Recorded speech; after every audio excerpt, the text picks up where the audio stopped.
یہ جو آزادی کا دن ہے، جو 15 اگست 1947 ہے، یہ اکثر ہمارے مسلمان آج بھول چکے ہیں۔ ہمارے مسلمانوں کو، ہمارے نوجوانوں کو، ہمارے بچوں کو چاہیے کہ 15 اگست 1947 کو یاد کرے، کیونکہ اس میں سے سب سے زیادہ خون بہا تھا۔ جو سب سے زیادہ شہید ہوئے تھے یہ مسلمان شہید ہوئے تھے۔ کوئی ایسا درخت نہیں تھا دلی سے لے کر کے کنیا کماری اور وہاں سے لے کر کے کشمیر تک، کوئی ایسا درخت نہ تھا جہاں ہمارے علماؤں کی گردنیں نہ لٹکی ہو۔ سب سے زیادہ قربانی دیے ہیں وہ علماء اہل سنت کے لوگ دیے ہیں، مسلمانوں کے علماء دیے ہیں، شہید ہوئے ہیں۔ اسی لیے ہمارے مسلمان کو آج چاہیے کہ 1947 15 اگست کے دن ہمیں آزادی کے دن یاد رکھنی چاہیے، اور جو شہید ہوئے ہیں اسے ہمیں یاد کرنی چاہیے، کیونکہ آج مسلمان سے یہ ساری چیزیں دور ہو رہے ہیں، اور اسکول سے بھی یہ کچھ باتیں ایسی ہیں جسے نکال دیا گیا ہے۔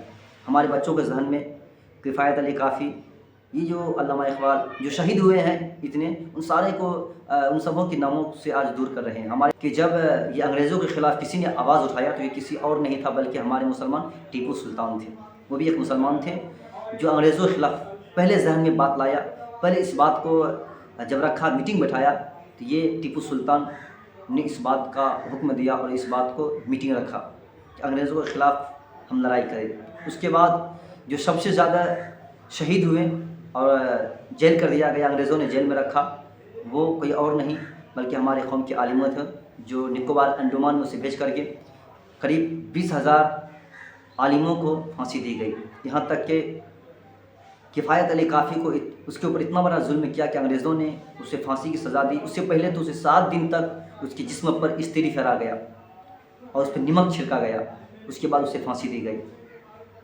لیکن ہمارے قوم کے عالموں نے اتنی بڑی قربانی دینے کے باوجود بھی آج، بلکہ جتنا یوگدان دوسرے دھرموں کا رہا ہے اس سے زیادہ ہمارے دھرموں کا رہا ہے۔